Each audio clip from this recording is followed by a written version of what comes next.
ये है क्या? ये कंगले हैं सारे नेता, देश के सारे कंगले ने दलाली का इतना महंगा चश्मा अपनी आंख पे चढ़ाया है कि आपको कुछ दिखता ही नहीं है। आग लगा रहे हैं, कोई हिंदू राष्ट्र चिल्ला रहा है, कोई मुस्लिम राष्ट्र चिल्ला रहा है। तो जिसको हिंदू राष्ट्र चाहिए वो नेपाल पहुंचे और जिसको मुस्लिम राष्ट्र चाहिए वो पाकिस्तान पहुंचे। लेकिन आज आप क्या कर रहे हैं? आप लोग ये गुलामी भरे माइक पकड़कर सरकार की गुलामी कर आप इस देश को वापस से गुलाम बना रहे हैं। मेरे डिपार्टमेंट के अंदर घोटाला हो रहा है, भ्रष्टाचार हो रहा है, तो आपको नहीं दिखा गुलामी भरी नजरों से? जबान से सरकार के गुलाम होते हैं, ये होता है गुलामी का चश्मा। तो ये मैं प्रधानमंत्री मोदी जी को एक सलाह देना चाहता हूँ कि आपकी मन की बात सुनने के लिए आपको प्रधानमंत्री नहीं बनाया है। आप जन की बात करिए, आप जन कल्याण की बात करिए, आप रोटी की बात करिए, आप इस देश के अंदर रोटी पे लग रहे टैक्स की बात करिए, आप बढ़ते गैस और सिलेंडर के दाम पर चर्चा करिए, आप महंगाई के ऊपर चर्चा करिए, आप बढ़ते बिजली के बिल के ऊपर और खेत के अंदर शहीद हो रहे किसान के ऊपर और सरहद पे शहीद हो रहे जवान के ऊपर चर्चा करिए। आपकी मन की बात ना तो हमें सुनने में कोई इंटरेस्ट था और ना कोई इंटरेस्ट है। आप प्रधानमंत्री की पोस्ट को त्यागिए, प्रधानमंत्री पद से इस्तीफा दीजिए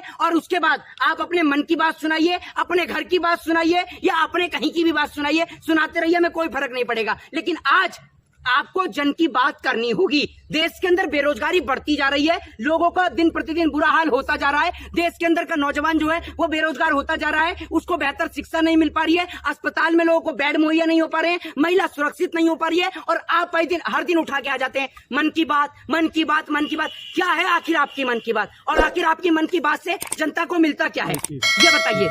इससे बेहतर तो अगर आप देश की जनता के काम के लिए कुछ बात करें तो समझ में भी आएगा। घर घर सारी योजना का लाभ पहुंचे, घर घर।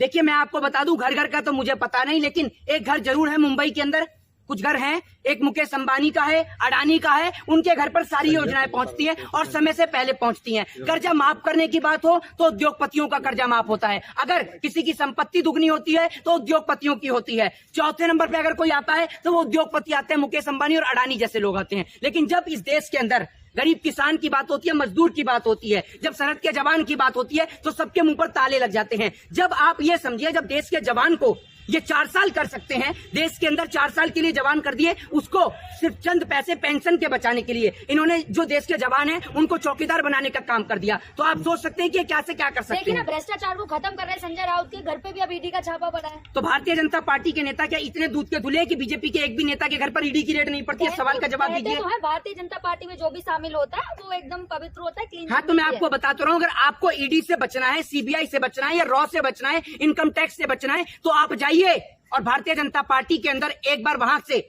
गंगा से भी पवित्र जल का एक बार स्नान करके आइए और उसके बाद ना तो आपके घर पर ईडी की रेड पड़ेगी, ना सीबीआई की और ना इनकम टैक्स की, किसी भी अधिकारी की आपके घर पर कोई रेड नहीं पड़ेगी, किसी भी प्रकार की रेड नहीं पड़ेगी। कोई करप्शन करेगा ईडी तो अरे तो एक बात मुझे बताइए, भारतीय जनता पार्टी के पास 300 प्लस का बहुमत है 300 से ज्यादा सांसद है, क्या ये करप्शन नहीं करते हैं? आप अभी अगर आपकी आंख में, तो देखिए आपकी आंख से तो आप अंधे हैं, ठीक है ना, आंख से अंधे हैं, जबान से सरकार के गुलाम हो चुके हैं, तो इन गुलामी भरी आंखों से आपको ना तो जनता की दुख और तकलीफें नजर आती हैं और ना कभी आप नजर उसको देख पाएंगे नजर से, ठीक है। तो आप इन गुलामी वाली पट्टियां बांधे रखिए आंख पर और गुलामी वाली जबान को बंदी रखिए। जो सुन लीजिए, आपकी भी जबान गुलामी भरी हुई है, सुन लीजिए, देखिए मत, हम देख रहे हैं और आपकी नजर को देखते हुए हमने मोदी जी को वोट दिया। ना मोदी जी को वोट देते और ना मोदी जी जैसा आदमी आज इस देश को बर्बाद करता। देश की सरकारी संपत्तियां नीलाम हो रही हैं, सरेआम सरकारी संपत्तियों को ऐसे बेचा जा रहा है जैसे किसी के बाप को दहेज में देकर भूल गए हो, सब कुछ बेचे जा रहे हैं। देखिए ना, विपक्ष में जितने भी करप्ट नेता हैं उन सबके घर पे ईडी का छापा पड़ा है, आपको नहीं पता? अरे तो बीजेपी के अंदर करप्टेड नेता नहीं है अभी, बीजेपी के, अरे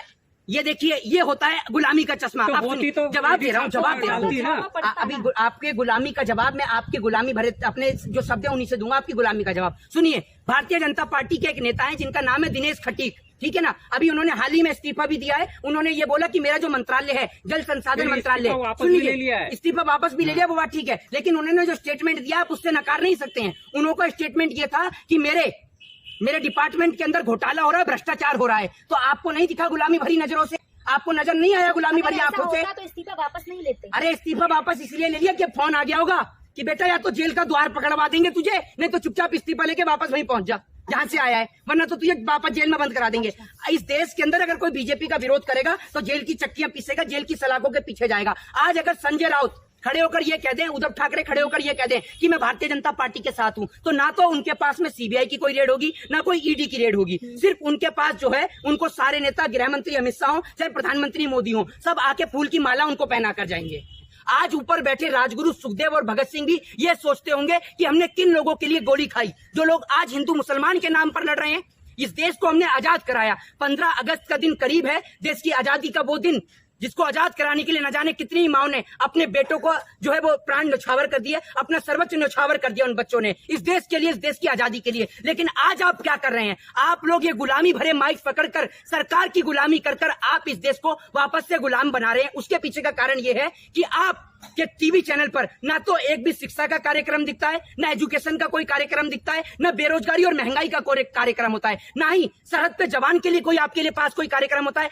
आप पूरे साल में सिर्फ 2 दिन, पहला दिन 15 अगस्त और दूसरा दिन 26 जनवरी, सिर्फ इन 2 दिन आप देश के जवानों को दिखाते हैं। उसके अलावा आप कभी देश के जवानों को नहीं दिखाते हैं। सिर्फ आप एक दिन देश का झंडा लहरा देते हैं, उसके बाद आप ये भी नहीं जानते कि तिरंगे का मतलब क्या है, तिरंगा संदेश क्या देता है। देश का झंडा तिरंगा नहीं चलेगा, 2 रंगा। इसकी पहचान तिरंगे से है, 3 रंग से है और ये 3 रंग से ही बनी रहेगी। आप इसको हिंदू मुसलमान के नाम पर, जात पात के नाम पर, धर्म और मजहब के नाम पर अगर तोड़ने का प्रयास करेंगे, भारत देश के टुकड़े पहले पाकिस्तान के नाम पे हुए, फिर बांग्लादेश के नाम पर हुए, अब हम इस देश का एक टुकड़ा नहीं होने देंगे। ये जो आरएसएस वाले हों चाहे भाजपा वाले हों, जितने भी लोग मांग लगा रहे हैं, कोई हिंदू राष्ट्र चिल्ला रहा है, कोई मुस्लिम राष्ट्र चिल्ला रहा है, तो जिसको हिंदू राष्ट्र चाहिए वो नेपाल पहुंचे और जिसको मुस्लिम राष्ट्र चाहिए वो पाकिस्तान पहुंचे। लेकिन भारत एक सेकुलरिज्म देश था, एक डेमोक्रेटिक देश था, है और रहेगा। आपको विकास तो दिखती नहीं ना, कितने सारे हाईवे एक्सप्रेसवे बन रहा है। आप मेरे ख्याल से गुलामी भरी आंखों से आपको विकास नजर नहीं आएगा मोदी जी का। आपने देखा नहीं हाईवे कैसे धंस रहे हैं?